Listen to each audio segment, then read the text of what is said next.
Terima kasih. Terima kasih sebelumnya teman-teman mahasiswa sudah menunggu perkuliahan hari ini. Suara saya kedengaran ya? Apa kurang keras? Apa masih pelan? Cukup ya? Dengar, Bu. Oh ya, Jelas, Bu. terima kasih Ayu dan ya, terima kasih semuanya. Mohon maaf dari e-learning dan dari Zoom-nya memang, dan juga saya setting audio saya sebelumnya. Jadi saya ada gangguan sedikit. Kita mundur ya. Jadi ya saya mulai. Assalamualaikum warahmatullahi wabarakatuh. Selamat pagi semua. Kita kembali lagi pada kuliah 5 realitas virtual dan augmentasi, atau kita bisa bilang virtual and augmented reality lecture. Hari ini agenda kita adalah mengenai pemaparan materi dari rencana pembelajaran semester yang telah disusun oleh IT Telkom Surabaya. Jadi mengingat kembali bahwa objective of this lecture itu pertemuan 1, history of virtual reality. Yang kedua, output and input dari virtual reality dan augmented reality. Dan ini hari ini kita akan membahas mengenai stereoscopic view dari realitas virtual dan augmentasi, serta force feedback simulation and haptic device. Kemudian terakhir viewer and object tracking. Jadi tentang mengetahui dan memahami aspek-aspek materi dari realitas virtual dan augmentasi. Materinya adalah mengenai stereoscopic, feedback, dan viewer and object tracking. Nah, ini sebelumnya, ini judulnya semua. Jadi, The Fundamental of Stereoscopic 3D, S3D, Display Technology for Virtual Reality, Film, and Video Games. Jadi, dasar-dasar teori dari 3D stereoscopic teknologi display untuk virtual reality, untuk teknologi film, dan untuk teknologi video games. Oke, kita santai. Jadi yang pertama itu adalah mengenai materi stereoscopic vision. Apakah yang dimaksud dengan teori stereoscopic vision? Awalnya stereoscopic itu diambil dari kata stereopsis. Stereopsis berarti adalah solid sight, pandangan yang utuh, pandangan yang padat. Secara harfiah, kalau kita manusia, itu kan kita mempunyai dua mata, dan kita akan melihat suatu objek itu secara keseluruhan dengan dua mata kita. Nah, itulah yang kita maksud dengan sight. Nah, apakah yang dimaksud dengan solid sight? Ini kita bisa lihat di sini. Ini adalah sebuah gambaran dari stereo sight. Ini ada mata kanan, terdapat mata kiri. Mata kanan akan menangkap gambar yang ada di sisi sebelah kanan. Mata kiri kita tangkap di sisi sebelah kiri. Dan hasil dari pandangan kedua mata kita bisa menyimpulkan adalah mata kita akan melihat gambar seperti berikut ini. Jadi di sini itu seperti menjorok ke kanan gitu ya.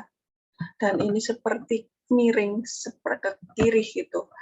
Nah, hasilnya dari kedua pandangan kita itu adalah gabungan dari kedua pandangan sisi kiri dan sisi kanan.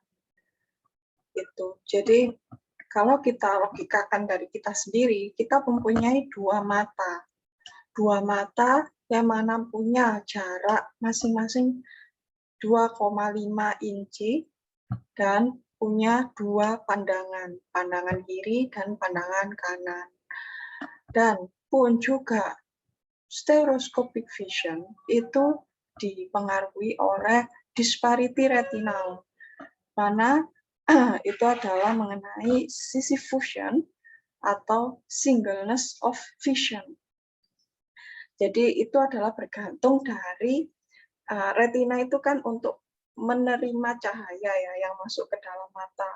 Nah, ketika retina kita menerima unsur cahaya yang masuk ke dalam mata, maka itu akan ditangkap dan terjadilah pembentukan gambar atau yang kita sebut sebagai pembentukan pandangan solid sight seperti itu. Ini dasar-dasarnya dari stereoscopic vision. Lalu juga stereoscopic vision itu juga bersifat limited range. Jadi rentangnya itu terbatas 8 inci sampai dengan 30 inci. Di sini disebutkan ya. Dan terakhir adalah stereo blindness. Terdapat titik buta. Sekitar 12% dari populasi umumnya. Pastinya kita juga akan terbatas, ya kan? Kalau umpama kita melihat dengan kedua mata kita, pasti kan sisi belakang kan tidak terlihat, hanya sisi depan, dan itu pun juga terbatas. Pun juga memiliki jarak, ini dia 12% titik buta yang kita punya. Jadi mungkin agak sedikit ke kiri gitu tidak terlihat. Dan agak sisi sebelah kanan sedikit tidak terlihat. Jadi terbatas. Itu yang kita tahu dari sisi solid sight milik kita. Nah, bagaimana dengan alat seperti itu? Kita kan kajian kita adalah virtual, alat virtual, bukan manusia. Jika manusia memiliki pandangan dengan pandangan solid sight, dan alatnya adalah berupa kedua mata. Nah, selanjutnya kita bahas mengenai stereoscopic imaging. Sebelum kita beralih kepada alat. Mengenai stereoscopic imaging, atau yang kita sebut sebagai stereoskopi. Jadi, stereoscopic imaging itu adalah gambar stereoskopik, gambar yang bermakna stereoskopik. Yang pertama, stereoscopic imaging itu dihasilkan dari proses yang pertama adalah proses simulasi, yang mana mengenerate pandangan image atau pandangan mata sebelah kiri dan sebelah kanan atau stereo pair. Jadi kan pasti kalau kita tahu dulu kalau punya VCD atau DVD gitu kan ya. Kalau kita tahu stereo itu kan ada left, ada right. Kalau mono ya kan. Kalau mamanya kita atur VCD kita itu atur volume stereo, berarti kan mau left-nya itu berapa level, mau right-nya itu berapa level. Nah, itu kan stereo. Yang dimaksud stereo itu adalah antara left and right is normal, seimbang. Nah, itu stereo, seimbang. Kanan dan kiri seimbang. Jadi, stereo pair, pasangan stereo. Jadi, kita tahu bahwa kalau umpama imaging itu bersifat stereo, berarti harus ada unsur left and right. Seperti ini. Jadi, stereo dihasilkan dari proses simulasi. Proses simulasi itu yang pertama, proses pertama itu mengenerate pandangan mata sebelah kiri dan kanan sehingga menghasilkan combine of left and right. Ini di gambar. Ini pandangan mata kiri dan ini pandangan mata kanan, lalu kita dan hasilnya dari pandangan mata kiri, pandangan mata kanan dihasilkan seperti berikut. And present its image to the correct aid. Menampilkan setiap pandangan tersebut dengan hasil dari mata yang the correct aid, mata benar, atau dari hasil pandangan mata, mempresentasikan setiap gambar tersebut dari hasil pandangan mata. Itu menarik proses simulasi. Kemudian ada interaksial separation, pemisahan secara interaksial. Yang mana pertama itu adalah secara normal atau interokular, atau yang kedua hiperstereo, lebih dari normal, atau hipostereo, kurang dari normal. Ini adalah pemisahan. Bisa saja pandangan kirinya itu kita pisahkan sedikit atau kita cut, itu yang dinamakan di tema ini interaksial separation. Dipotong pandangan tersebut atau bisa saja ditambah, bisa hiperstereo atau hipostereo, lebih dari normal atau kurang dari normal. Selanjutnya adalah stereoskopi artifak. Stereoskopi artifak ini pertama dia memiliki unsur discomfort atau nausea, kurang adanya discomfort, kenyamanan. Kedua, vision failure, gagal dalam menampilkan suatu image or loss of 3D. Ini unsur-unsur stereoskopi terkadang mempunyai masalah-masalah. Yang pertama adalah adanya ketidaknyamanan melihatnya atau discomfort to see. Atau kedua, gagal dalam menampilkan suatu imaging atau vision failure, loss of the imaging or loss of 3D. Nah, ini merupakan teori-teori untuk menampilkan sebuah image. Nah, apa gunanya ini? Kita tahu ada unsur-unsur yang pertama dari mata kita. Mata kita ini, itu teori mata kita ini kita gunakan untuk teori virtual reality kita. Jadi pandangan mata kita ini kita terapkan kepada untuk teori virtual reality. Nanti bagaimana alat virtual reality kita seril mungkin bisa melihat seperti mata kita, seperti itu. Mau nanti umpama dia melihat seberapa jarak sebelah kiri, sebelah kanan, nah itu kita yang atur.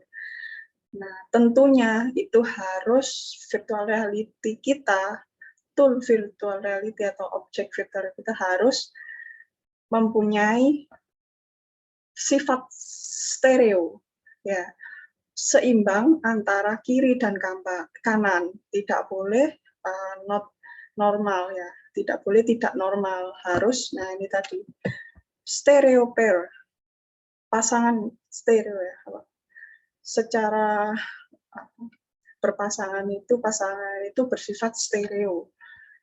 Nah, seperti itu. Oke, saya kira di sini paham. Jadi nantinya ada yang perlu diperhatikan dalam virtual reality, yaitu unsur pandangan. Itu unsur pandangan, unsur view. Selanjutnya, nah ini sebagai ilustrasi tahun 1922 atau 14 Januari 1922. Di sini ada 5C, The Copy, 10S, 3M Kanada. Dulu itu dia buat suatu lukisan, ya, penggambaran bahwa stereoscopic display atau penampilan tampilan stereoskopik itu yang pertama mempunyai macam-macam. Satu aktif stereo, yang kedua pasif stereo, yang ketiga auto stereo. Kalau VCD kan nggak ada aktif stereo, pasif stereo, auto stereo. Nah, kalau umpama di unsur imaging atau unsur pengolahan citra, di unsur citra atau unsur, ya ini tadi teknologi realitas virtual, ada aktif stereo, ada pasif stereo, ada auto stereo. Di pasif stereo ada dua macam, yang mana polarized filter and color filter. Seperti itu. Mengenai aktif stereo, komponen yang berada di aktif stereo, yang pertama adalah field sequential signal, yang mana dia mempunyai fungsi untuk memberikan alternatif gambar kanan dan kiri. Selanjutnya ada LCD shutter glazes. Yang ketiga ada sinkronisasi signal. Bisa wire, bisa infrared emitter. Nah, jadi aktif stereo dia punya setting yang mana dia punya field sequential signal. Jadi dia mengatur antara kanan dan kiri terhadap nantinya ditampilkan pada suatu monitor. Selanjutnya juga aktif stereo bisa mengatur sinyal yang masuk ke dalam infrared emitter. Seperti itu. Keuntungannya, ketika kita mengaktifkan aktif stereo di dalam virtual reality kita adalah dia full color. Ya jelas, karena dia bisa mengatur kanan dan kiri. Yang kedua adalah single projector or monitor. Seperti itu. Yang ketiga adalah standard screen or monitor. Jadi dia lebih less, intinya adalah lebih murah atau maksudnya lebih sedikit atau lebih fleksibel alatnya. Jadi dia hanya butuh single projector and standard screen. Tapi disadvantage-nya dia low frame rate flicker. Kemudian more expensive and heavier glazes. Dari sisi proyektornya dia single memang, tapi ternyata dia lebih mahal karena dia harus mempunyai ini heavy base glazes ya, kaca atau apa ya, mungkin filter-filter yang banyak. Jadi dia lebih mahal, lebih butuh banyak filter-filter agar dia bisa mengatur left and right image and color-nya. Dia akan butuh full color. Next, disadvantage is light loss due to glazes.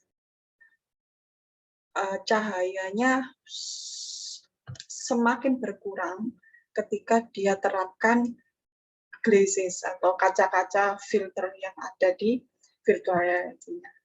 Contoh di sini, ini adalah sebuah kacamata yang mana menerapkan LCD shutter glazes. Ya, bisa saja saya paham ini mungkin kacamata apa atau kacamata 3 dimensi melihat, tapi dia menerapkan sedikit teknologi ya itu tadi adanya beberapa glazes dalamnya, stereoscopic display glazes. Next, kedua itu tadi ada macam pertama dari pasif stereo, itu adalah polarized filter. Filter yang memiliki sifat polar. Nah, kalau IPA ada sifat polar, semipolar. Nah, itu dulu kalau saya tahu polar itu deterjen ya. Deterjen itu memiliki sifat polar. Nah, tapi ini bukan IPA. Nah, filter polar. Apakah itu? Kita lihat. Komponen yang dimiliki pasif stereo, yang pertama adalah dual projector. Jadi dia butuh dual projector. Kemudian polarized filter, dia membutuhkan filter polar. Kemudian dia membutuhkan polarized glazes yang mana memiliki sifat linear dan sirkular. Terakhir, dia memiliki silver screen yang mana memiliki preserve polarization atau polar yang bisa diatur ya, preserve. Itu komponen-komponennya yang perlu ditahu aja. Jadi dia lebih kepada dual.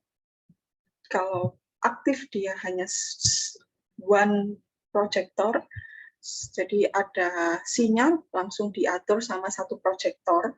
Ketika pasif stereo, dia butuh dual projector, yang mana dia akan memasang polarized glazes and polarized filter di sisi depan dari projector tadi. Ini glazesnya ya, ini projectornya. Polarized glazes dan ini adalah polarized filter. Nah, ini terimplementasi ya di tool augmented reality kita. Dilihat coba di Oculus, coba di searching bisa saya screenkan. Saya bukakan Google, lalu kita coba menelusuri Oculus ya.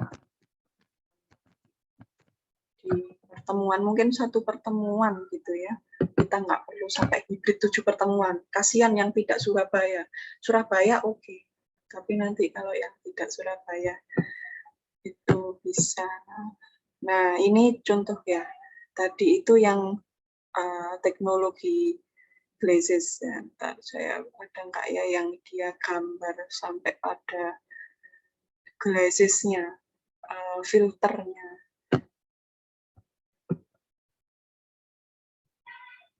Oke, sudah. Mungkin kita coba buka yang ada di webnya kali ya. Bentar.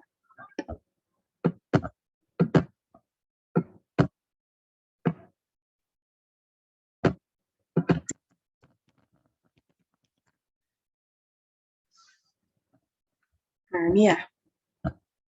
Kalau kita lihat di dalam Oculus itu, dia seperti kacamata seperti itu, teman-teman semua. Jadi dia itu ada glazes gitu di dalam. Jadi kaca bertumpuk gitu. Sebentar, ini loading. Sabar ya. Nah, terus juga kalau bagaimana saya dulu nyoba, saya kan berkacamata, saya kan minus. Ketika saya memakai Oculus gitu ya, terus nggak bisa mata saya harus pakai kacamata juga. Jadi sudah ada lensa di Oculus ini, saya masih tetap pakai kacamata. Karena nanti kalau mau menerapkan ya, yang berkacamata kayaknya harus berkacamata, nggak bisa nggak kelihatan nanti itunya teksnya, bisa lah lihat cahaya. Ya seperti orang minus nggak berkacamata gitu ya.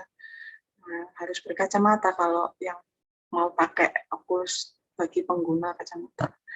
Nah ini jadi kalau kita lihat di presentasi kita yang tadi ini ya, ini contohnya yang tadi ada passive stereo, ada active stereo. Di augmented reality kita itu juga menerapkan hal itu jelasnya. Sebentar, kok nggak mau.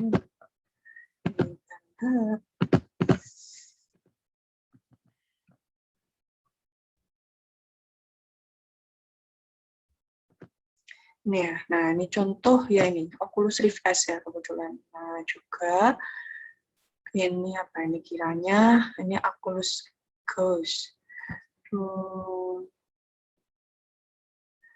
Ada lagi. Nah ini contoh orang yang berkacamata kayaknya harus pakai juga deh kacamatanya ketika pakai augmented pakai iya virtual reality gitu. Nah ada lagi sebenarnya yang lebih murah itu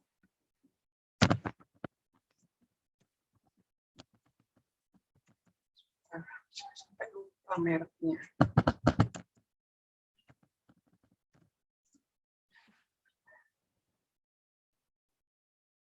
Oh iya.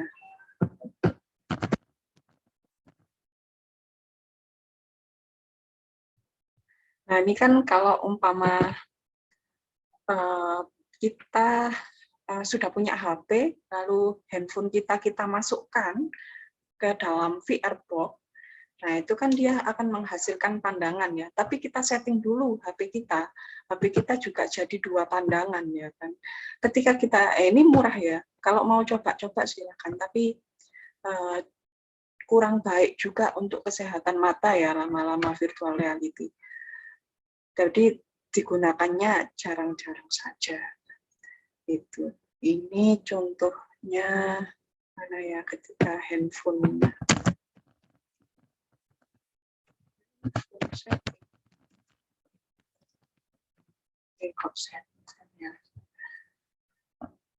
intinya dibagi dua gitu, di handphonenya ada sebelah kanan sebelah kiri juga. Nah ini ya, YouTube ya wis apa. Jadi handphone kita itu kan seperti ini kan. Nah kalau kita miringkan gini kita taruh, nah ini harusnya jadi seperti ada kiri ada kanannya. Jadi ketika sudah masuk dia sudah seakan-akan menjadi virtual reality meskipun dengan hanya VR box. Ini ya. Ini pakai Lazada. Nah ini. Nah, oke. Itu sebuah implementasi yang ada di saat-saat ini ya. Nah, tadi berlanjut kepada pasif stereo ya. Nah ini sama. Jadi tadi advantage-nya full color juga, keuntungan kelebihannya lalu lebih murah atau dia mempunyai glasses lighter, glasses yang lebih bercahaya. Kemudian reduce flicker, mungkin dia lebih cepat mempercepat flick, reduce itu mengurangi ya, mengurangi sebuah flicknya, waktunya ya artinya, atau ya. Kemudian cheaper projector ya. Jadi lebih proyektornya itu lebih sedikit lah. Cheaper juga tidak harus diartikan murah ya, tapi sedikit. Disadvantage-nya itu adalah projector synchronization and alignment. Harus ada sinkronisasi antar proyektor. Alignment-nya juga berarti sinkronisasi. Meluruskan, alignment kan meluruskan. Harus ada kan dia proyektornya lebih dari satu, berarti dia harus sama tersinkronisasi. Ya tadi loh, kan kalau pandangan mata kita kan ada dua.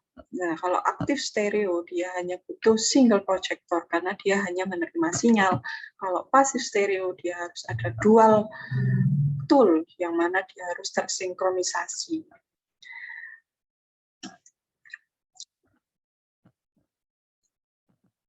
Kemudian need silver screen, membutuhkan screen silver. Dan terakhir, light loss due to filter and glazes.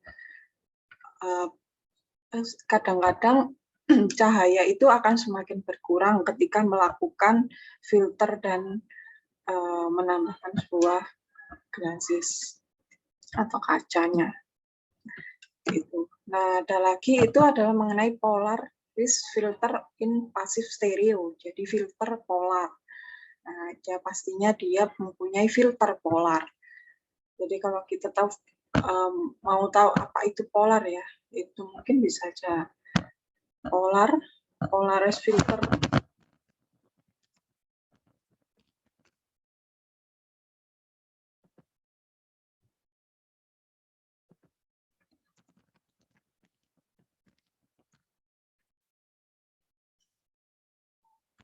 Jadi polaris filter in imaging itu kalau di wiki itu seperti gambar aslinya dia sedikit biru ke muda ya, biru muda. Setelah melakukan polarizing filter, dia akan ya seperti ya derpolar lah. Polar itu kan terpecah-pecah ya. Gambar aslinya itu kan terpecah-pecah. Ketika melakukan filter polar itu akan lebih menyatu. Jadinya dia lebih biru. Ya, kalau tahu arti polar. Nah, ini ya. Dia semua aja.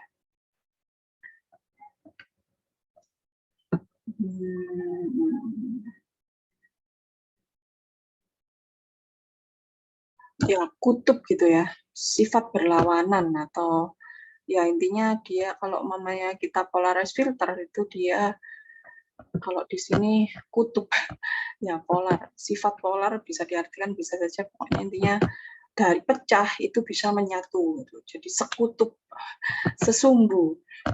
Makanya kalau dari gambar yang biru muda ini, ketika kita filter polar, dia akan menjadi lebih menyatu biru-birunya ini, lebih bersebelahan itu. Nah, jadi dia lebih hitam gitu, lebih sebelahan, lebih disatukan. Gitu teman-teman semua. Itu filter polar logikanya. Selanjutnya itu adalah filter color, filter warna. Jadi pasif stereo itu punya filter warna. Yang mana komponennya dia adalah punya filter warna dengan stereo pair dan filter warna dengan adanya glazes. Komplementer dari anaglifik warnanya, yang pertama adalah pasangan warna. Pasangan warna pertama itu adalah red or cyan, itu yang paling sering muncul, paling sering umum terjadi. Jadi red atau cyan. Cyan itu kan kayak biru muda banget ya, cyan. Nah, itu pasif stereo. Jadi kalau umpamanya image itu di filter color, dia akan memfilter gambar itu dengan yang pertama bisa saja red or cyan. Dia lebih merah gambarnya atau lebih cyan gambarnya, warna cyan. Atau dia lebih kepada kebiru-biruan atau kehijau-hijauan. Dan yang ketiga, bisa saja color code 3D yang berhubungan dengan amber or blue filter. Warna amber, apa sih bacanya, masa itu kan bahasa Jawa. Amber, ya. Bahasa kalau amber ini kan bahasa Jawanya ember ya teman-teman, jangan baca amber ya. Ember. Nah, ini tahun 2009 Super Bowl Telcast dia munculkan filter color code 3D ini, yang mana dia lebih condong kepada filter warna biru atau amber. Keuntungan dari filter color pasif stereo ini, dia dapat mengkombinasikan secara stereo pair kepada single image atau single signal. Dan kedua, dia bekerja pada teknologi print, teknologi image, and teknologi video. Dan yang ketiga, dia lebih sedikit menerapkan glazes-nya. Kekurangannya, dia hard to get full color or retinal rivalry best with grayscale. Dia lebih bagus ketika diterapkan di grayscale. Hard, sulit untuk mendapatkan warna yang lengkap, warna yang komplit, atau teorinya itu dinamakan retinal rivalry. Ya. Jadi dia lebih bagus ketika diterapkan colored filter ini ketika ada imaging grayscale, kita rubah ke colored. Jadi grayscale itu kan hitam putih, grayscale itu bukan hitam putih. Beda, grayscale itu abu-abu ya, abu-abu diterapkan ke warna. Jadi filter grayscale itu color. Nah, ini unsur ketiga itu adalah wavelength multiplexing. Yang mana wavelength ya, panjang wave itu bisa saja gelombang, panjang gelombang multiplexing, multiple. Intinya dia membahas mengenai filter divide visible spectrum into 6 band, R1, G1, B1, left A, R2, G2, B2, right A. Filter dibagi menjadi 6 band sih namanya. Ada R, ada G, ada B, ada R, ada G, ada B, masing-masing di left A atau right A. 6 kan, RGB, RGB 22. terus saya lanjutkan. Can achieve full color and use standard projection screen. Dapat menghasilkan warna yang full dan menggunakan standard projection screen.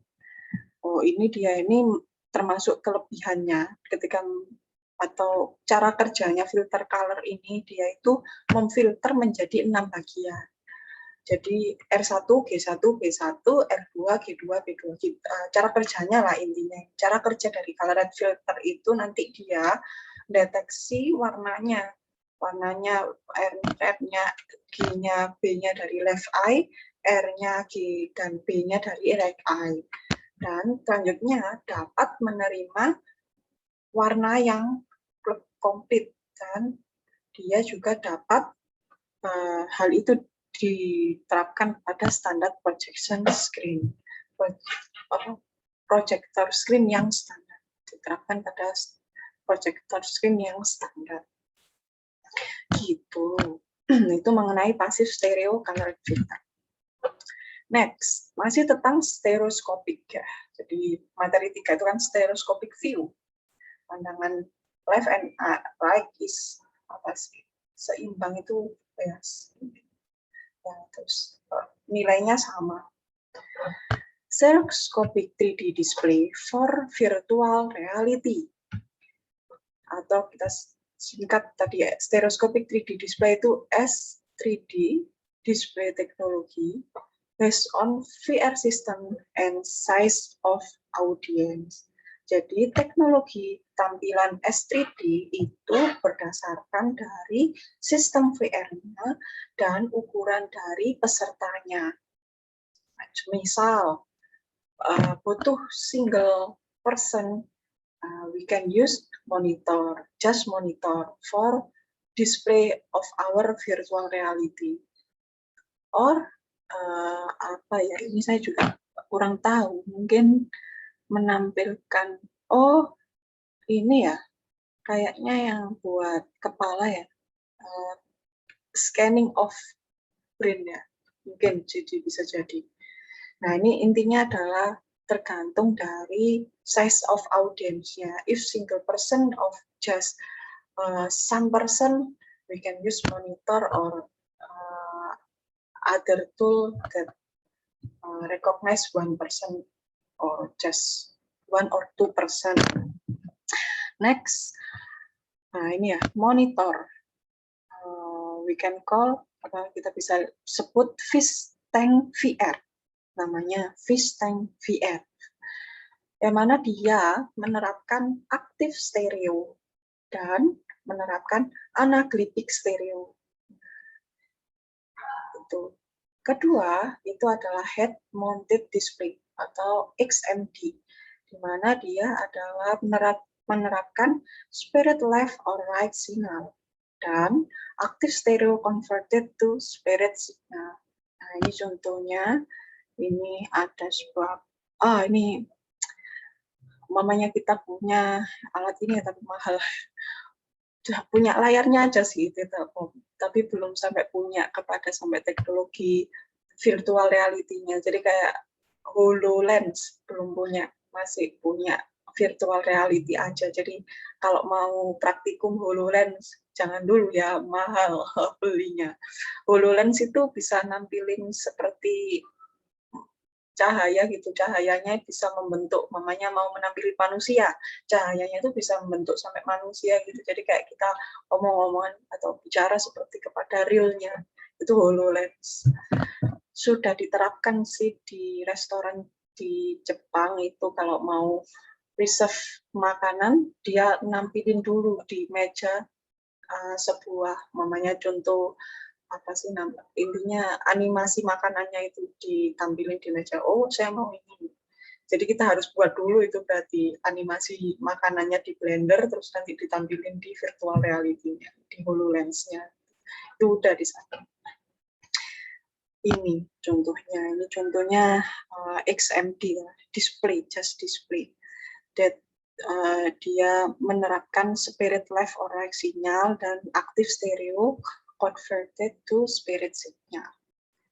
Dan ini sebagai contoh juga ketika kita, nah ini tadi yang saya sebutkan tadi, HoloLens ya. Atau kalau dia pakai kacamata berarti dia virtual reality. Oh, ini virtual reality berarti pakai kacamata. Tergantung juga ya, kalau hanya dia melihat saja berarti augmented reality. Nah, ini contohnya ini adalah sebuah environment yang mana dia penuh cahaya. Environment itu, ini lighting 1, lighting 2, lighting 3. Ini sebuah mungkin mirror kali ya, di luar, tapi entah ini buat apa mirrornya. Nah, ini intinya ada sebuah dinding dan dia menampilkan sebuah virtual nature, jadi virtual object di sini. Virtual object ditandai dengan sedikit keabu-abuan ya, tidak terlihat jelas. Selanjutnya ada DeX. DeX. Ini sebuah aplikasi ya, atau nanti coba di Google gitu, DeX. Nah, dia menerapkan active stereo. Jadi DeX teknologi nanti akan muncul. Dia menerapkan active stereo.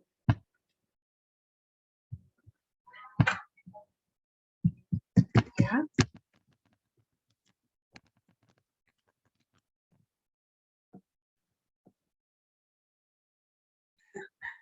Mungkin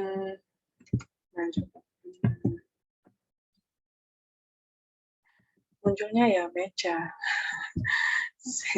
Apa ya kemarin kata kuncinya? Nanti aja, masih banyak soalnya slide kita. Ini itu ada 108 kayaknya slide kita. Jadi nanti agak tak skip ya teman-teman. Pokoknya sampai 3 materi. Dan sekarang adalah jam 10.05. Kurang 30 menitan ya. Oke, insyaallah. Next, itu adalah Cave Technology. Cave Technology, dia menerapkan active stereo dan passive fairly.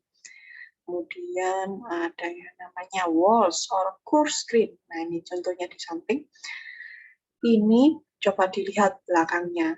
Dia itu ada sebuah display teman-teman. Ada sebuah proyektor, dan proyektor itu dia menerapkan active stereo for small audience atau passive for larger audience. Itu. Ini contohnya. Nah, ini coba dilihat, ini manusianya itu memegang suatu remote control ya, yang bisa mengatur. Dan juga yang ini scoof, ada walls, jadi tegak lurus gitu, atau curve, agak berbentuk kurva, atau apa sih namanya, bulat lingkaran setengah gitu ya, kurva itu. Nah, gitu. Nah, ini nanti juga bisa di Oculus kita itu mau diterapkan, kalian itu mau tegak seperti kertas gitu, atau mau seperti kurva gitu bentuk lingkungan environment-nya. Nah, kalian yang atur. Nah, itu tergantung kenyamanan usernya nanti. Oh, ternyata usernya nyaman ketika screen tampilan virtual reality saya itu seperti berikut. Campuran keduanya kan juga bisa. Gitu. Next, nah itu tadi di virtual reality. Pun juga tidak diterapkan di virtual reality saja, diterapkan pada teknologi film dan video. Di teknologi film, dia sudah diterapkan kepada Real D, yang mana 90% of word stereo capable theater. Kemudian dia menerapkan aktif atau pasif hybrid, jadi campuran antara aktif dan pasif stereo.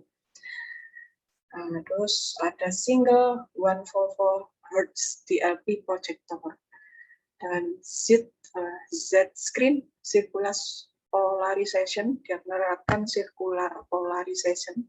Tadi kan ada polar ya, polar tadi menjadikan yang biru muda jadi biru tua tadi dengan cara ya itu disemakin dekatkan pixel-pixelnya, itu polar. Nah, ini berbentuk sirkular mungkin polarnya. Nah, itu dia yaitu mendekatkannya secara sirkular. Terus kemudian ada silver screen, dia menerapkan screen yang berwarna silver. Nah, contohnya ini ya apa yang sudah ada, berarti dia bioskop ya, yang 3D. Tapi namanya adalah Real D, film Real D. Kemudian IMAX 3D. Nah, terus selanjutnya ada Dolby 3D.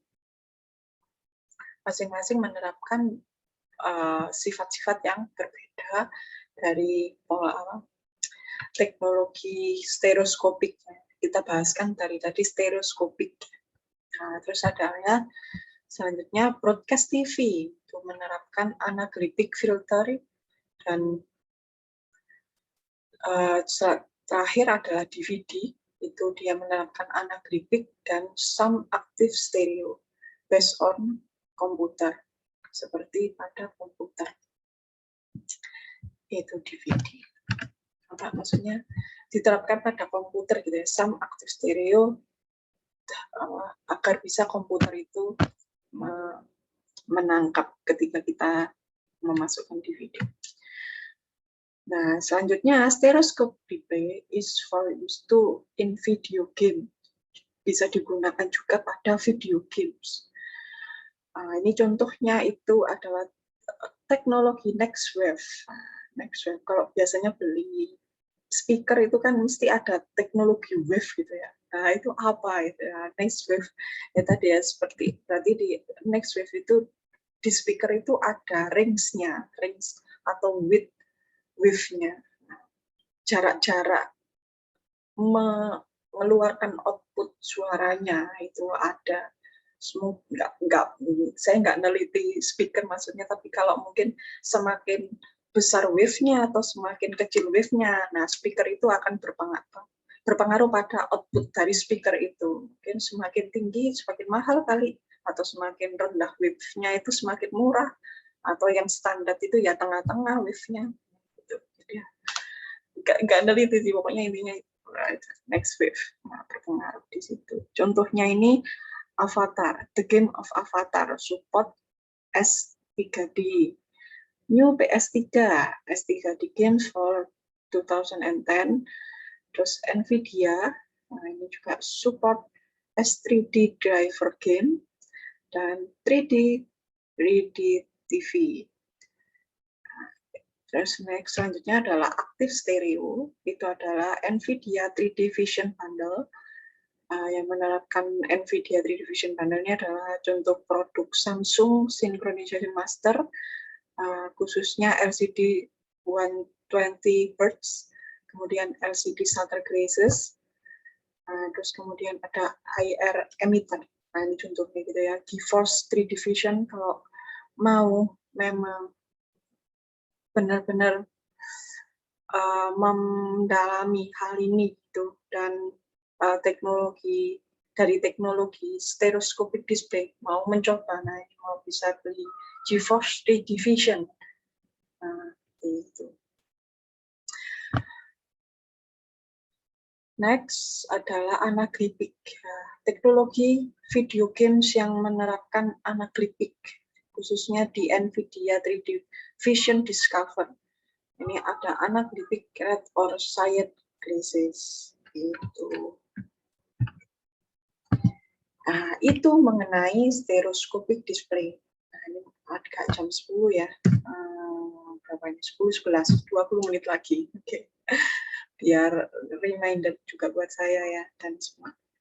Itu teman-teman, jadi stereoskopik yang harus kalian tanamkan itu adalah seimbang antara kanan dan kiri. Pandangan kanan dan kiri itu harus seimbang. Sama juga di virtual reality kita, pandangan teknologi kanan dan tanaman di kiri itu harus sama nantinya kalau kalian buat di virtual reality. Stereo, left and right is normal. Next is about haptic technology. The fundamental of haptic technology. Jadi apa itu haptic? Haptic is derived from the Greek word and from haptikos, which means being able to come into contact with. Jadi lebih kepada kita bisa berinteraksi kepadanya. Nah, itu kita bisa sebut the science of touch, ilmu mengenai sentuhan. Tadi itu mengenai pandangan, sensor melihat. Nah, haptic is about sensor sentuhan, sensor meraba, being able to come into contact with. Nah, jadi haptikos, being able to contact.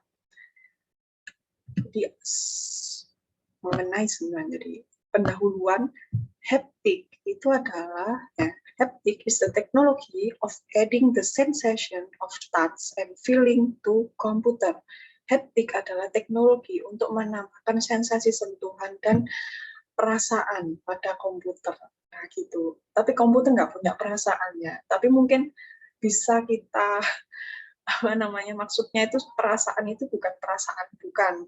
Maksudnya itu adalah lebih kepada kita nantinya bisa merekayasa, bisa menyentuh dari virtualnya. Nah, itu sensation of touch atau feeling. Kita bisa merasakan, kita bisa berikan nilai kepada nilai dari feeling of the color, ya kan? Oh, nilai red, green, blue-nya itu berapa? Nah, itu yang dimaksud dengan feeling, bukan itu ya, bukan perasaan, bukan itu, maksudnya nilai ya. Pada feeling itu nilai dari sebuah warna atau kalau rasa kan nggak mungkin, tapi kita bisa gambarkan, oh warnanya seperti ini, nilainya seperti ini.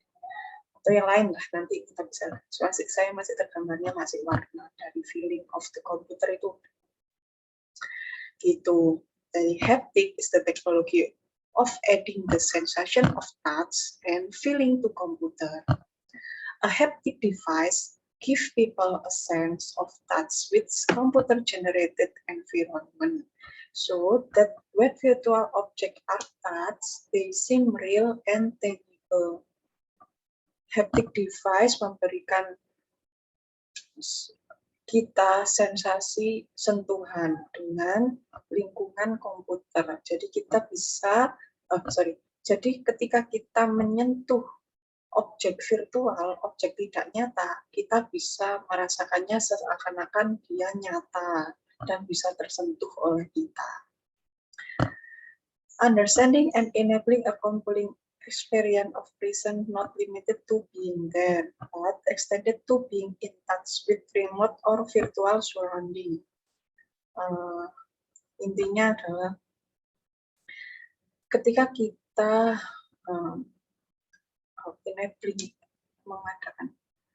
mengerti dan mencoba untuk mengadakan sensasi sentuhan tadi, kita itu tidak harus ada di sana, tetapi kita bisa merasakan seakan-akan kita ada di sana. Nah, itulah intinya.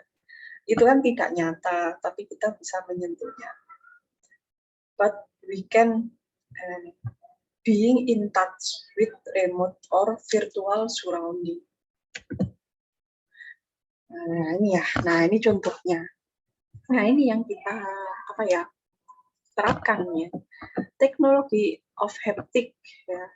Haptic interaction can be categorized into the different type of touch sensation a user can receive: tactile feedback or force feedback. Jadi bisa menerima feedback secara taktil atau feedback secara force. Ini contohnya from computer desktop encyclopedia reproduced with permission in 1996 Virtual Technology Incorporation. Ini contohnya pakai ini ya dulu. Ya, ini contohnya. Padahal ini tidak ada bolanya, tapi kita bisa seakan-akan terlihat menyentuh bolanya. It's about teknologi of touch. Pertama itu tactile feedback, refer to the sensation felt by the skin. It allows the user to feel things such as the texture of surface, temperature, and vibration. Jadi merefer kepada sensasi ketika tersentuh oleh kulit. Itu dengan adanya kita bisa merasakan hal itu dengan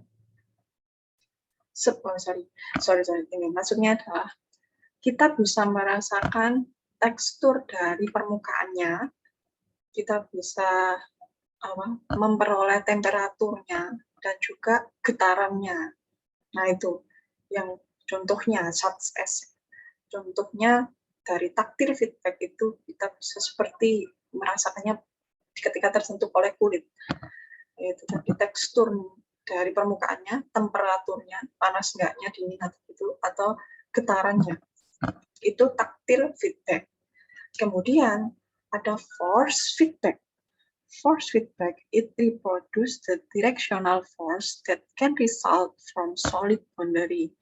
Contohnya, the wake of virtual object, inersia, atau yang lain. Diproduksi dari gaya secara langsung yang dapat menghasilkan batasan yang padat. Boundary itu batasan, tapi bisa saja mungkin permukaan yang padat.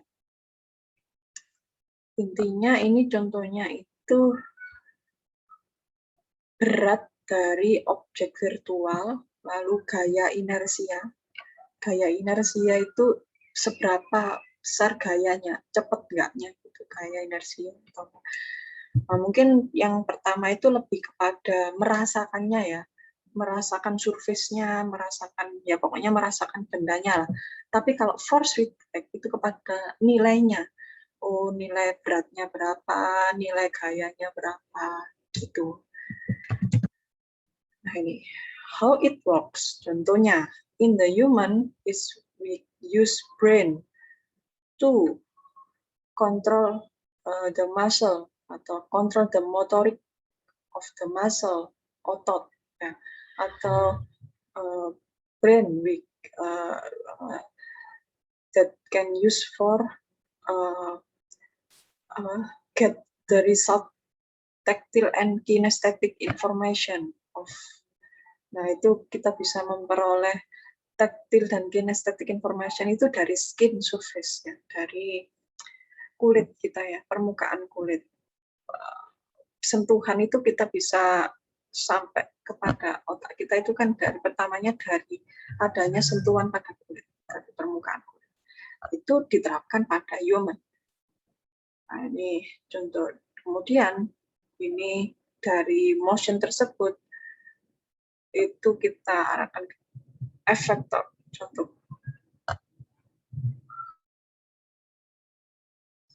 Kemudian kalau di alat, di mesin, itu contohnya itu adalah komputer, itu adalah otak. Otak itu ketika kita contohkan di mesin, sebuah tangan itu yang mengontrol motorik kita itu adalah sebuah sensor. Yang mana selanjutnya yang menerima data-data, contohnya data-data suhu, data-data seperti yang dilakukan skin surface itu kita gambarkan di mesin itu adalah sebuah aktuator atau bricks. Jadi dia seperti menerima gaya, menerima data gaya, data kecepatan. Intinya nilai-nilai dari itu. Nah, itu sebuah ilustrasi, nggak perlu. Intinya dia, kalau di manusia itu kita punya alat yang diberikan oleh Tuhan ya, keajaibannya kita punya tangan, kita punya permukaan kulit, alhamdulillah punya mata. Nah, kalau mesin itu ini rekayasanya itu kita harus butuh sensor, butuh alat-alat. Nah, ini kan masih buat kita loh, sudah disediakan ya, alhamdulillah. Nah, ini contohnya pembuatan realitas virtual. Nah, ini haptic feedback ya, yang mana dia punya sebuah the application main element are the simulation engine, visual auditory, and haptic rendering algorithm, and the transducer. Jadi it's about haptic feedback ya. Jadi ada dua, tactile dan force. Jadi haptic keduanya itu dia nantinya memiliki unsur-unsur elemen pokok itu ada simulation dan visual dan transducer. Ini sebuah simulasi dari haptic. Jadi intinya ini kalau saya simpulkan aja ya, nggak lama-lama masih. Ini udah mau 10:30. Ini itu simulasi dari kita dapat sentuhan sampai kita menggambarkan dari sentuhan. Jadi cepat gitu ya kalau manusia. Nah, tapi kalau alat itu kan butuh disampaikan dulu. Kalau kita kan dari kulit ke otot, terus nyampe ke otak. Nah, itu kan dibawa oleh bagian tubuh kita ya. Nah, kalau alat itu perlu haptic device, terus ada collision detection, force response, sampai kepada simulasi dari hal itu. Ini saya next aja. Jadi ini bentuk-bentuk dari sebuah sensor dari alat-alat virtual reality. Ini dalam hal robotika ya. Dalam hal robotika, kalau kita mau serial mungkin melakukan penerapan haptic device, teknologi sentuhan, nah itu kita perlu menjabarkannya lebih rumit lagi. Karena tangan kita coba lihat namanya. Itu kan sangat, ya alhamdulillah ya, kompleks sekali ya. Nah ini masih belum kompleks sih namanya kita lihat. Nah ini contohnya glove and wearable device. The user can move naturally without being weighed down by a large exoskeleton or immobile device. Selanjutnya ada teknologi-teknologi berbagi sentuhan, bisa nanti dilihat ya. Ini ada Phantom device, yang mana dia, nah ini kalau mau nulis secara otomatis, bisa panggil ini, developed by Sensible Technology. Contohnya, tapi ini kayaknya berdasarkan teknologi rasa ya, mungkin bisa dilihat temperaturnya atau apa ya. Working of Phantom, nah ini contohnya, kita kasih groove. Next aja, ini haptic device bisa diterapkan di bidang kesehatan, contohnya bisa dipakai ketika mau operasi, nah itu bisa, atau di bidang militer, bisa pada flight simulator ya, simulasi penerbangan, kita nggak perlu terbang langsung, tapi kita bisa simulasi saja biar mencegah itu jadi yang tidak, atau bisa lainnya. Accurate simulation of real event in a safe, controlled environment, and etc. Nah, disadvantage dari haptic device itu mahal. Banyak alat-alat yang harus kita siapkan. They are called expensive. Atau haptic interface can only exert force with limited magnitude and not equally well in all direction. Jadi dia terbatas kepada arah ya, sumbu. Tidak semua sumbu dia bisa deteksi sumbu ya, intinya dia masih terbatas. Kemudian haptic device position sensor have finite resolution, resolusinya juga terbatas. Conclusionnya ini, haptic device must be miniature so that they are lighter, simpler, and easier to use. Harus lebih disederhanakan lagi agar dia lebih bisa terlihat bagus, lebih sederhana, dan lebih mudah digunakan. Nah, ini jam berapa? Terakhir ini, mengenai objek tracking. 10.27, 3 menit lagi. Tadi kita mulainya setengah 10 ya, jam 9 lebih 10. Setengah 10 lah, setengah 11. Masih 1 jam ya. Ya, paling enggak, mungkin lebih dari 20 menit kali ya. 10.40 gitu ya. Ini hari Senin kan ya? Hari Senin. Enggak Jumatan. Oke, next. Ini materi terakhir di materi 5 ya. Materi 5 rencana pembelajaran. Pertama tadi adalah mengenai sensor melihat. Kemudian sensor meraba. Sekarang adalah mengenai sensor tracking of object, penelusuran objek, pemetaan objek, sensor tracking. Atau materi terakhir kita adalah object tracking in computer vision course presentation. Overview of this lecture. Tak bukakannya tadi. mati.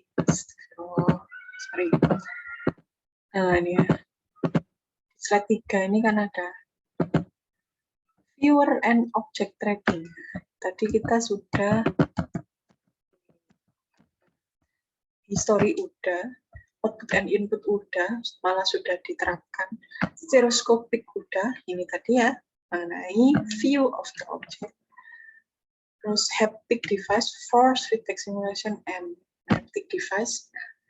Jadi ini. Nah, terakhir viewer and object tracking. Nah, oke, sebentar saya jadi memahami aspek-aspek yang ada di object tracking vision. Mungkin lebih banyak di materi object tracking. Sampai slide 3. Jadi what is object tracking? The first is camera or an object are moving with respect to each other. Kamera atau objek tersebut bergerak dengan berdasarkan aktivitas dari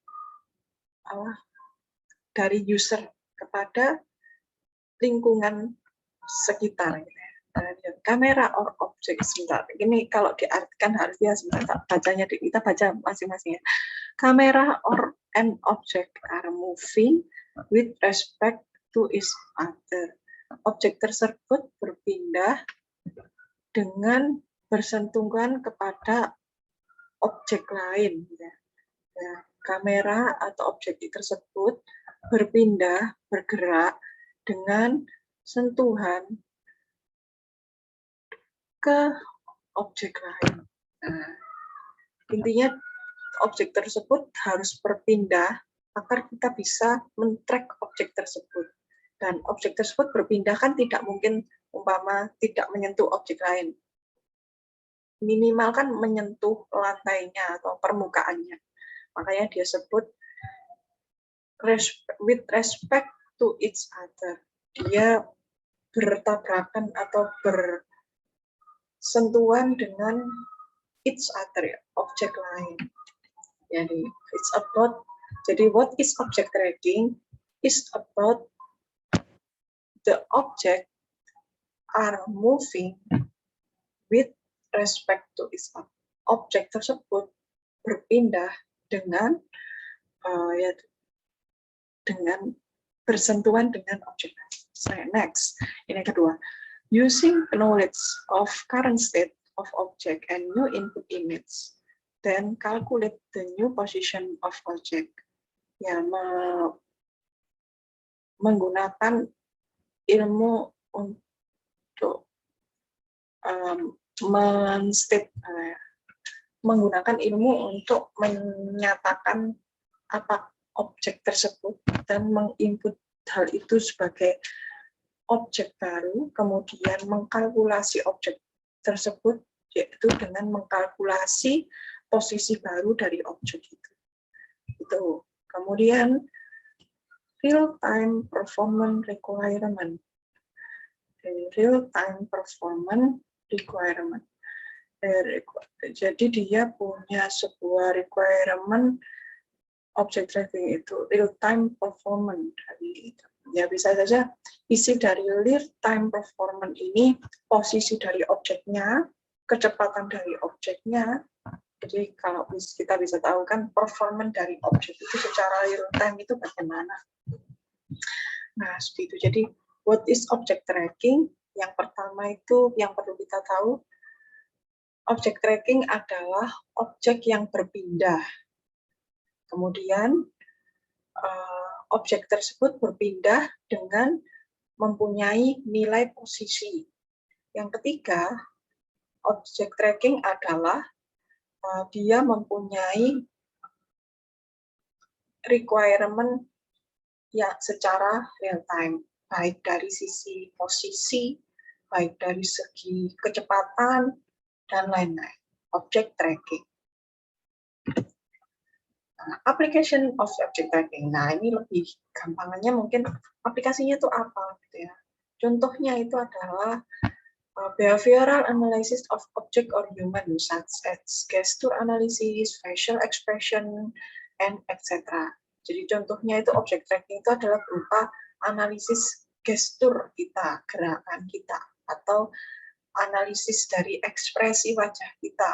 Nah, itu juga termasuk object tracking. Sedih, marah, nah itu merupakan object tracking. Kan mulut kita kan bisa menggambarkan, pun juga tidak bergerak apapun juga bisa menggambarkan ekspresi wajah.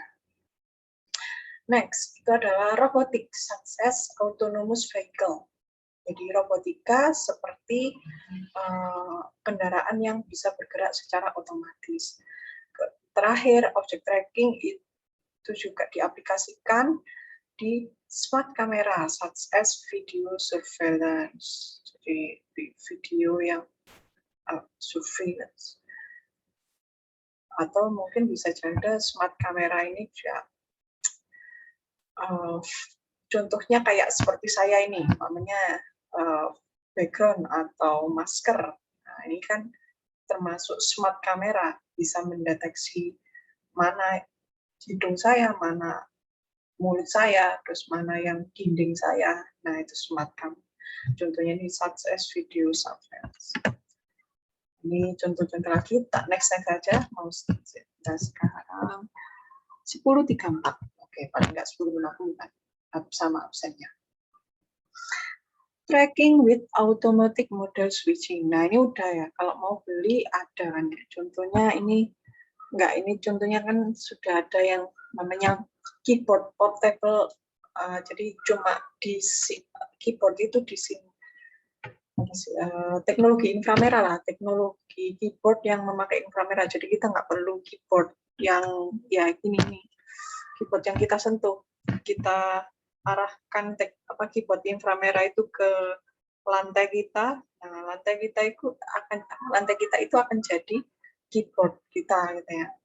Dia akan menyinari dan membagi jadi warna-warna di itu mana yang A, B, C, terus kita bisa ketik. Nah, contohnya yang hijau. Ini contoh dari object tracking of the our hand ya. Tracking tangan kita. Tracking with automating model switching. Jadi men-tracking tangan dengan teknologi model switching otomatis. Nah, ketika bergerak dia men-track bergerak kita. Masih kurang jelas sebenarnya ini untuk membaca apa, mungkin untuk apa ya, tapi intinya adalah dia men-track tangan. Bisa saja ini kita terapkan untuk mendeteksi tulisan kita secara otomatis, bisa jadi, atau bisa mungkin yang lain, nah, bisa jadi. Nah, ini contoh. Kemudian, nah ini enggak. Facial expression tracking spirit from pose. Ya, sepertinya video.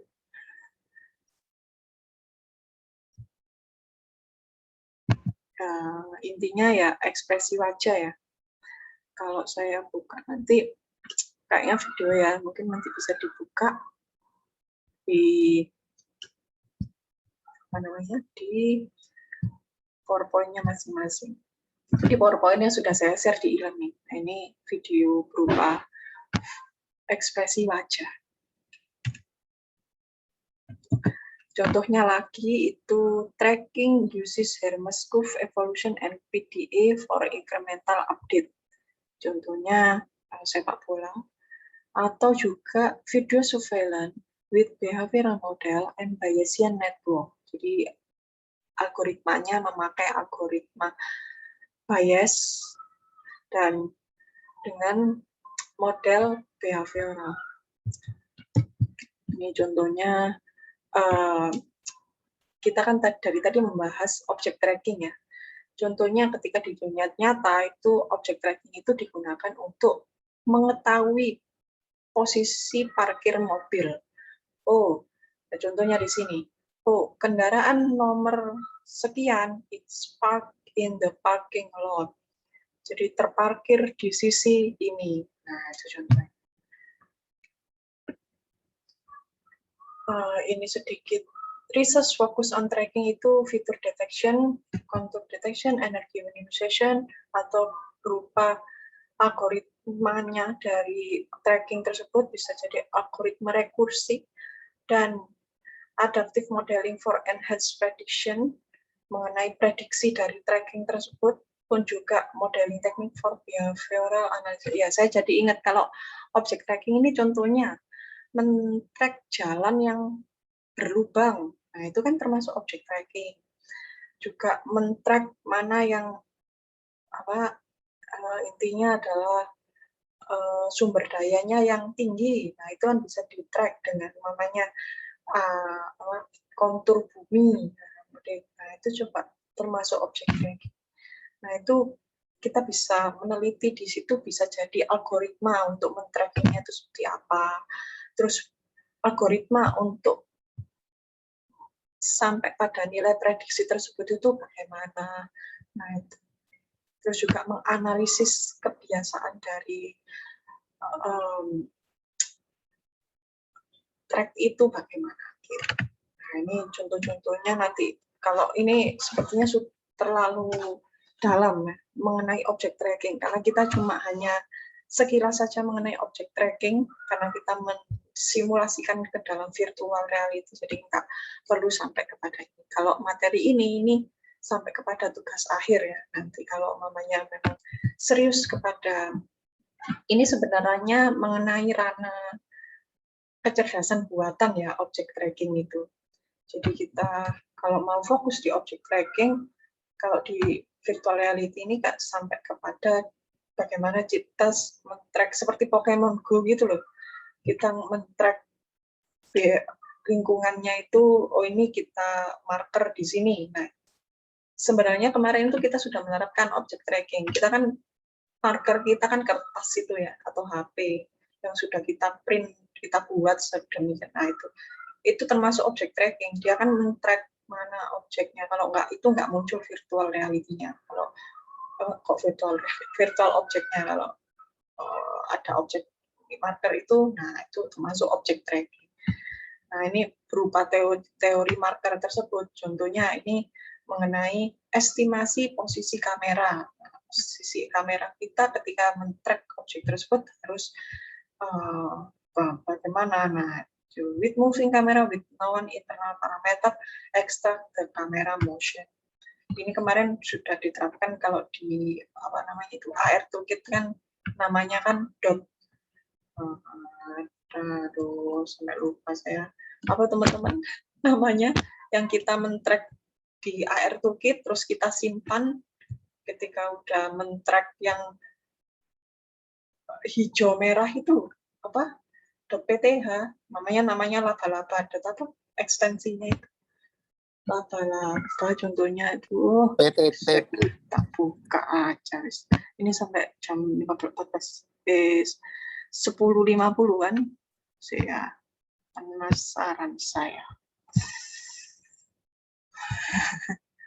apa ya MKPET, Bu. ya oke Swingly sip MKPET ya. Nah, itu Swingly. Ya wis gak buka ya. Ya wis. Gak buka wis berarti. Oke, terima kasih. Ya. MKPET teman-teman. Bacanya kok ya gak enak. Pokoknya PET-nya lah ya. Nah, itu mengestimasi kamera posisi kita. Di MKPET itu kalau kalian coba buka pakai notepad, isi MKPET itu angka-angka gitu, angka-angka kamera, posisi kamera kita. Nah, itu teman-teman.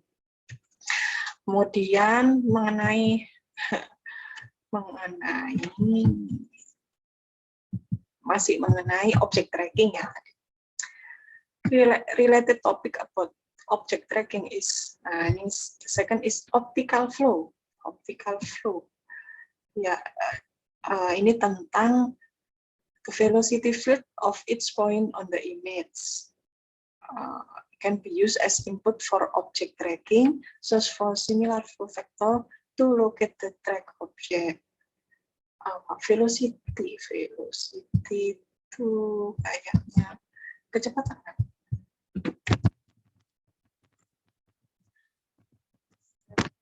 kayaknya kecepatan. Iya, kecepatan kan. Ya, jadi optical flow itu kecepatan dari setiap poin di image. Jadi kalau maunya berpindah, itu kan tentang kecepatan dari setiap objek itu berpindah ya, di setiap pixel. Nah, di object tracking tidak hanya mengestimasi posisi kamera, juga mengestimasi dari kecepatan perpindahan flow secara ya, real time. Ini mathematics for object tracking given certain measurement in the system, so for the system state. Example in hyperbole tracker, given the orientation of beacon related to the tracker, and then calculate the orientation or location of the tracker or system states. Ya, intinya mengukur, contohnya mengukur posisinya dan sebagainya. What measurement and system state might contain error. Bisa jadi mungkin ada error-error di dalam itu, tapi mungkin bagaimana penyelesaiannya nanti. Ini matematik, intinya adalah mengukur, ada metode rekursif, metode Kalman. Ini next aja.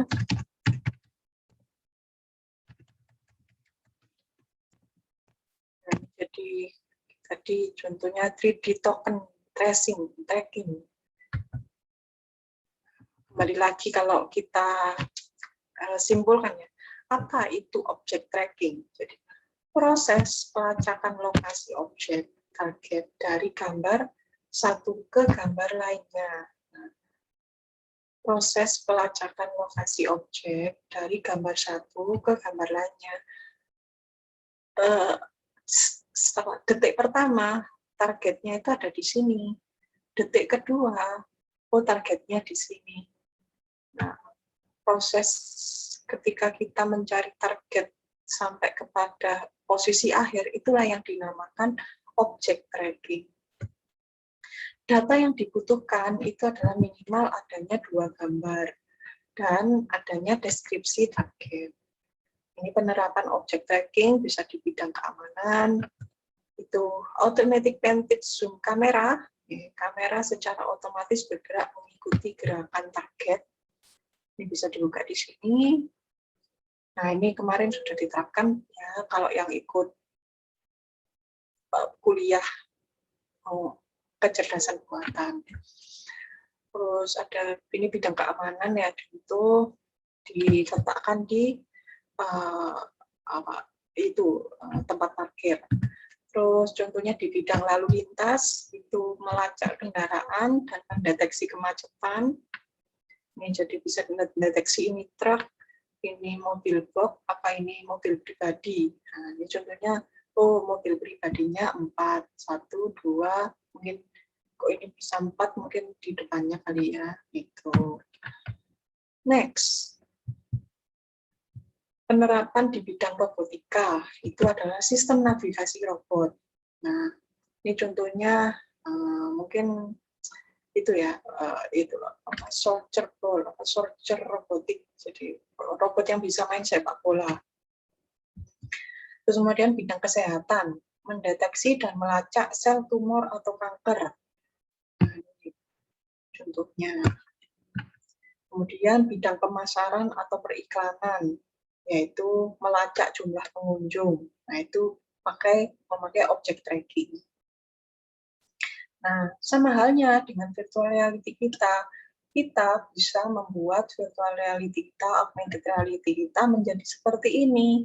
Tidak sebatas kita itu bisa memunculkan objek itu secara virtual ya, tapi bisa mengenai berbagai bidang. Umpama virtual reality kalian diterapkan di bidang keamanan. Bisa kan, umpama contohnya di sini nanti diberikan suatu objek atau bagaimana. Nah, ini tergantung dari ide-ide kalian nanti. Nah, itu nanti gunanya mungkin di UTS atau UAS. Nah, nanti saya rancang dulu. Sebelumnya saya berikan materi dahulu. Ini jenis objek tracking, satu kamera atau banyak kamera, atau satu target atau banyak target. Contohnya kalau satu kamera itu satu lokasi, satu sudut pandang cukup luas, atau banyak kamera. Sudut pandang itu berbeda, dibutuhkan kalibrasi kamera apabila sudut pandang saling beririsan.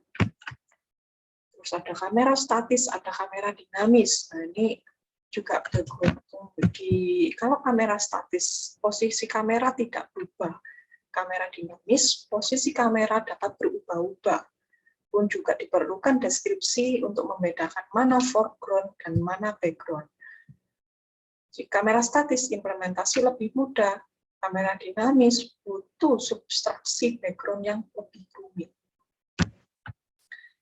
Dan tadi ada satu atau banyak target. Kalau satu target, kita bisa menentukan sebelumnya warna sama bentuknya. Kalau banyak target, kita nggak bisa menentukan. Nah, contohnya tadi aja, orang ini tadi. Ini kan nggak mungkin satu target. Nggak bisa, kalau satu target kita bisa tentukan. Namanya ini tadi, bola ini tadi kan satu target. Kalau seperti ini, itu adalah beberapa target. Seperti di lokasi parkir. Target tidak bisa ditentukan. Registrasi target baru dapat dilakukan sewaktu-waktu. Nah, ini butuh dari objek tracking. Target rigid atau target non-rigid, contohnya itu tidak berubah bentuk, tapi berubah ukuran. Kalau target non-rigid, dia berubah bentuk dan berubah ukuran. Nah, contohnya ini permain skateboard. Jadi dia juga berubah bentuk. Nah, kan kalau manusia ya wis gitulah, tapi cuma ukurannya aja. Tapi kan tangannya ya berbeda. Tapi kalau dia contohnya ini bergeraknya kayak gini, ini kan ada yang pas jongkok, masih apa gitu, berubah bentuk dan berubah ukuran juga. Nah, ini contoh kalau mau mendalami mungkin bisa googling ya. Ada target non rigid, ada target rigid di object tracking. Coba mungkin lebih mengeksplor lagi. Nah, ini tak next aja, ini ilustrasi representasi target ketika kita mendeteksi di virtual. Nah, ini contoh. Nah, ini dulu ada kan objek 360 di 360 kamera view. Dulu kalau pernah punya apa itu kayak gitu loh, kayak selfie itu, terus menerapkan lensa itu ya, ini kayak lensa ini ya kayak gitu. Jadi intinya adalah kenampakan target selama beraktivitas itu tidak selalu sama. Contohnya ini tampilan awal target seperti berikut. Tampilan target di frame selanjutnya itu adalah seperti ini. Ini contohnya di bidang keamanan ya. Nah, ini gimana mengetahui behavioral dari contohnya pencuri. Ini contoh target nampak 100%. Dan di sini sebagian tubuh target terhalang objek lain. Ini juga terdapat masalah-masalah di beberapa perubahan pencahayaan. Nah, ini contoh implementasi objek tracking, itu bisa objek tracking based on motion detection, berdasarkan sentuhan. Perangkatnya atau gerakan ya, sorry kok sentuhan, motion gerakan. Perangkat CCTV dome kamera 360 view angle, pakai OpenCV, dan bahasa pemrograman cepat. Itu contohnya kalau namanya kecerdasan buatan. Kalau kita ya kita terapkan saja di dalamnya, kita berikan objek virtual. Nah, ini lebih kepada kecerdasan buatan.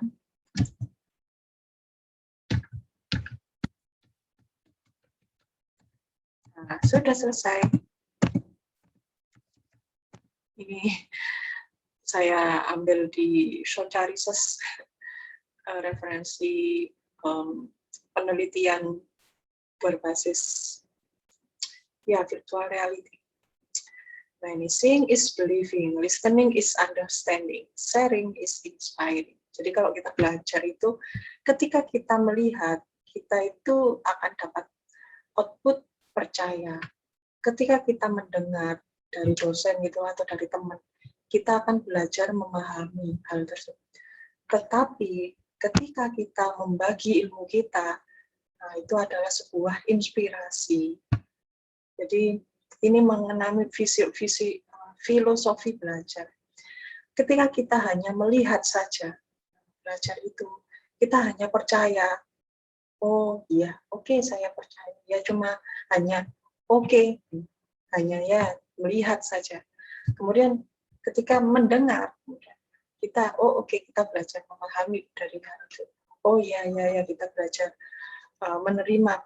Tetapi ketika dari mendengar dan melihat itu kita sampaikan atau kita kerjakan, ya intinya kita sampaikan, kita berbagi, kita sharing, kita berbagi ilmu, ya namanya membantu dengan ilmu kita, maka dari situ ilmu itu akan berguna, ilmu itu akan lebih menyerap kepada kita dan lebih cepat masuk ilmu. Jadi mungkin we must sharing our knowledge to other, that we can inspiring other, but about sharing is inspiring to other. Itu maksudnya, intinya dibagi ilmunya. Ya, ini referensi. Jadi dari tadi itu saya referensinya di sini. 3-dimensional computer vision and other. Alhamdulillah 107. Oke, alhamdulillah ini 14 orang ya yang masuk. Selanjutnya saya absen dulu sebentar aja ya. Pas 10 lebih 4 menit ya. Janjinya kan tadi saya 10.50. 10.54 ya. Sebentar, sabar. Ini tak buka. Gracias dulu.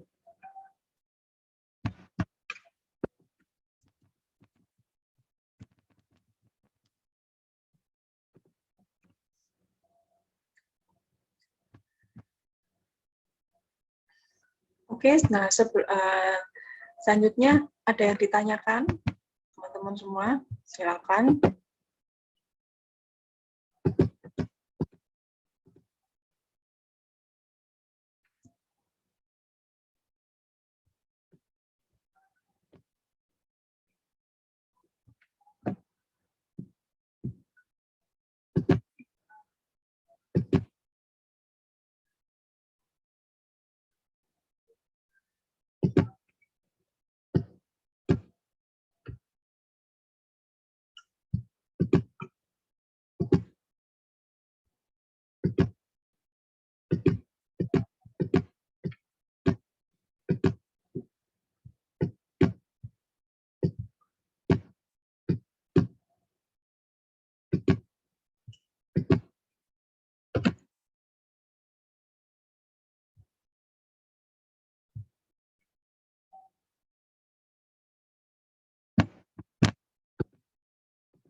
Oke, di Zoom sekarang adalah 15.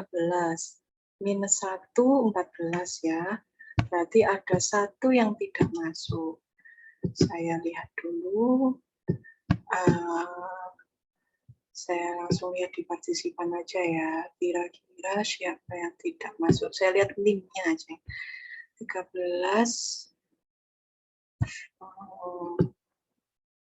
Fahmi ya kayaknya. Fahmi, sorry ada. Oh iya, Zulkarnain. Tadi izin. Nah, Fahmi nggak dinamai NIM-nya loh. Di bawah. Ya wes, di partisipan. Ya, Zulkarnain tadi itu izin. Apa ya? Saya nggak lupa.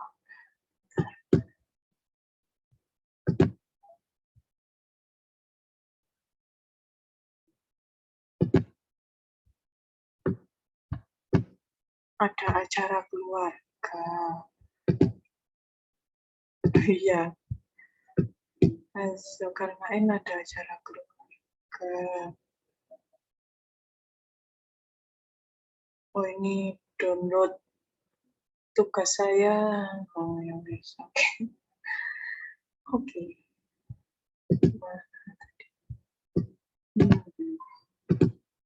Alhamdulillah masuk semua. Ya, oke. Teman-teman mahasiswa semua, materi tersebut bisa di-download di iLearning ya. Nah, kabar gembiranya nggak ada tugas. Mungkin Alhamdulillah. nanti persiapan dilihat e-learning-nya nanti sebelum kuliah 6 besoknya itu saya berikan modulnya mengenai materi 6 ya. Terus, nah itu praktek ya. Jadi minggu kemarin-kemarin kan praktek terus. Nah ini minggu ini materi, minggu depan baru praktek lagi. Oke, kalau gitu sudah selesai pas 10.58. Kalau nggak ada pertanyaan, terima kasih. Saya akhiri perkuliahan hari ini. Saya mohon maaf jika ada kesalahan yang tidak sengaja maupun disengaja. Selamat siang. Assalamualaikum warahmatullahi wabarakatuh. Waalaikumsalam Waalaikumsalam. wabarakatuh. Terima kasih, Bu. Terima kasih.